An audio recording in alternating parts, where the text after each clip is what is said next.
Hello everyone, how are you? Today I want to explain about teaching method called three-stage fishbowl discussion. Do you know about three-stage fishbowl discussion? Okay, before we start, let me introduce myself.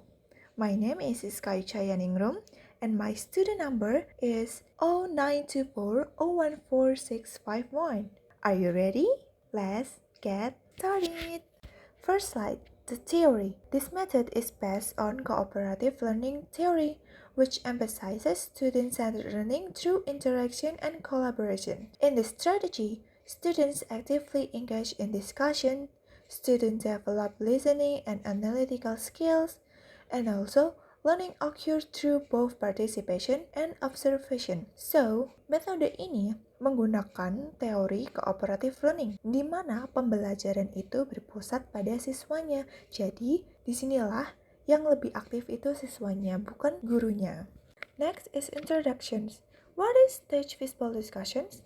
Three-stage fishbowl discussion is a strategy which have a three-stage in discussion for organizing medium to large group discussions. This strategy divides students into two groups, the inner circle and the outer circle. So, metode ini itu strategi di mana sebuah diskusi mempunyai 3 tahap. Strategi ini membagi siswa menjadi 2 kelompok, di mana lingkaran dalam dan lingkaran luar. Kenapa ini dinamakan fishbowl? Because it is like observing fish in a bowl. Seperti kita mengamati ikan yang ada di dalam bowl. Next, purposes. The first one is to increase students' participation. The second one is to develop critical thinking and skills. The third one is to improve student listening skills.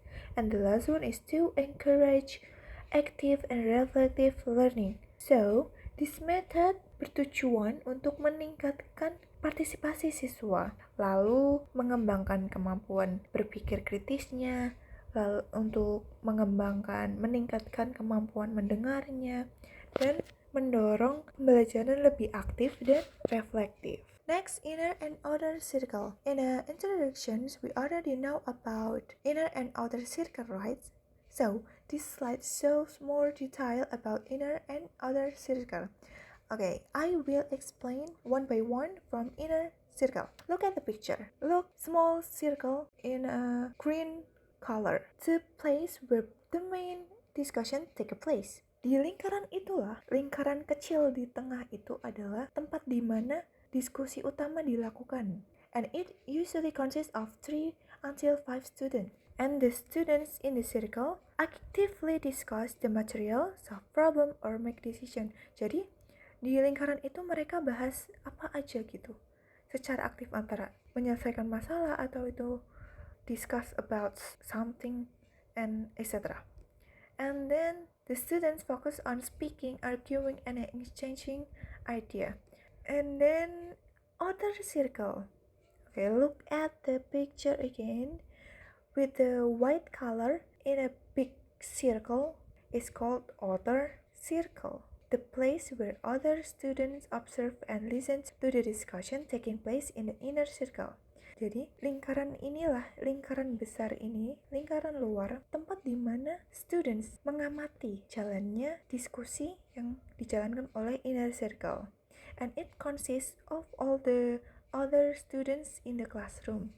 And then the students in the circle focus on listening to opinions and observing the discussion process, but they do not speak during the main discussion.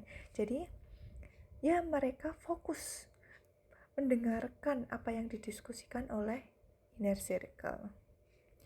Oh ya, note, an empty chair can be provided to allow other circle students to join. Jika diperhatikan, in inner circle ada kursi kosong. Kursi kosong inilah yang ditempatkan untuk outer circle, orang-orang yang di outer circle, untuk masuk ke dalam inner circle dan membagikan ide mereka.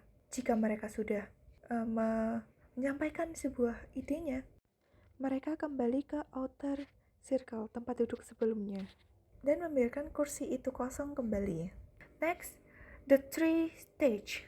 The first stage, inner circle discussion. The group in inner circle discusses the topic, questions, or case study that has been determined before. The outer circle observe how the discussion process. So, di tahap pertama itu adalah diskusi.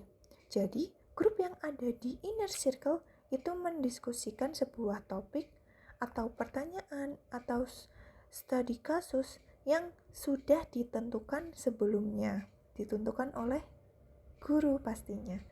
And the outer circle observe how the discussion process. Jadi, outer circle, orang-orang yang ada di lingkaran luar itu mulai mengamati jalannya diskusi. And then the second stage, role switch or participations. Students from the outer circle can join the inner circle to share their ideas.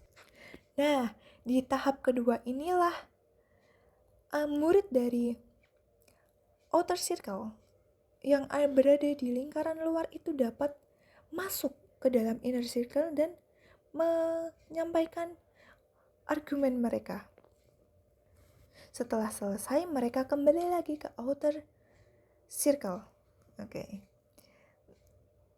And the last is the third stage, reflection. All of the students, inner and outer circles, discuss together to formulate a final conclusion or decision on the topic being discussed. Nah, di tahap ketiga ini adalah refleksi, di mana semua murid, entah itu inner circle maupun yang berada di outer circle, semua sama-sama mendiskusikan bareng-bareng kesimpulan akhirnya dari topik yang telah dilakukan diskusi tadi. So far, is it understandable? Okay, the next is the simulation how to use three-stage visible discussions in English classroom. A. Pre-activity. Before the discussion begins, the teacher prepares the learning conditions. Jadi sebelum diskusi dimulai, seorang guru harus mempersiapkan apa yang harus dipersiapkan, seperti determine the discussion topic, menentukan topiknya, arrange the seating in the circle, mengatur tempat duduknya menjadi sebuah lingkaran di mana terdapat 4 chair in the inner circle, and explain the rules of the activity. Menjelaskan nih aturan yang dapat dilakukan dalam sebuah aktivitas diskusi ini. Masuk ke main activity. All students sit in the outer circle and leave the inner circle empty. Jadi, semua murid duduk di kursi lingkaran luar yang telah disusun oleh guru dan membiarkan inner circle kosong terlebih dahulu. The teacher stands inside the circle and asks, better reading books or watching videos? Guru berdiri di tengah, lalu memberikan topiknya nih. Nah, topik di sini tuh better reading books or watching videos. After that, the teacher gave the students time to think, and the teacher invited volunteers by saying, anyone who already has an idea, please raise your hands. The teacher selected only 3 of them. Jadi setelah banyaknya, ya mungkin ada beberapa murid yang mengangkat tangan, guru memilih 3 di antara mereka. Those who are choose immediately take their seats in the inner circle, leaving 1 chair empty. Di awal kan tadi disiapkan 4 kursi nih. Nah, di sini dipilih 3. Jadi, membiarkan 1 kursinya kosong dan 3 lainnya duduk. Number 1, the inner circle begins the discussion. Nah, di sini stage 1 itu dilakukan, yaitu discussion. The teacher stays outside the outer circle. Gurunya berdiri di luar dari lingkaran luar. And then 3 students in the inner circle begin the discussion. For example, the student's name Anna. Anna said, I prefer watching videos because I can see the visuals and hear the explanation at the same time. And then the third student's name Jasmine. I disagree because watching video is sometimes distracting, and I prefer reading books because it improves my imagination and vocabulary. Okay, that's it. Next, the number two, the author circle observe. This section di mana stage 2 dijalankan. Students in the outer circle begin to listen, pay attention, and observe. Nah, student di lingkaran luar ini mulai dah mendengarkan, terus mengamati jalannya diskusi. Lalu, teacher invites participation from outer circle. Guru menawarkan nih, siapa yang punya ide bisa masuk ke lingkaran dalam. If they have an idea to share, they may stand up berdiri, and move to empty chair provided in the inner circle, dan duduklah di kursi kosong disiapkan di inner circle. After expressing their opinion, the student return to their seat in the outer circle. Nah, setelah menyampaikan idenya itu tadi, mereka kembali duduk ke outer circle di kursi yang sebelumnya. Oke, setelah semua selesai, kita masuk ke post activity reflection. Di post activity inilah stage 3 dijalankan. Teacher guides students to think critically about the discussion. Teacher asks guiding questions. For example, what is the main conclusion of today's discussions? And then students share their reflection and experience. And then teacher gives feedback and also correction. And then teacher and students make a final conclusion together. Jadi setelah semua diskusinya, semua refleksinya sudah ditemukan, guru memberi masukan, memberi umpan balik, memberi koreksi. Nah, setelah itu membuat simpulan akhirnya bersama-sama. Okay, that's the simulation of use 3-stage visible discussion in classroom. And then we go to advantages and disadvantages. This method also have advantages and disadvantages. Okay, advantages. Enhance students' active participation, develops critical thinking skills, and creates a more engaging and interactive learning environment. Jadi keuntungan di sini itu membuat siswa aktif dan dapat mengembangkan kemampuan berpikir secara kritis dan membuat interaksi menjadi lebih menyenangkan. And then, how about disadvantages?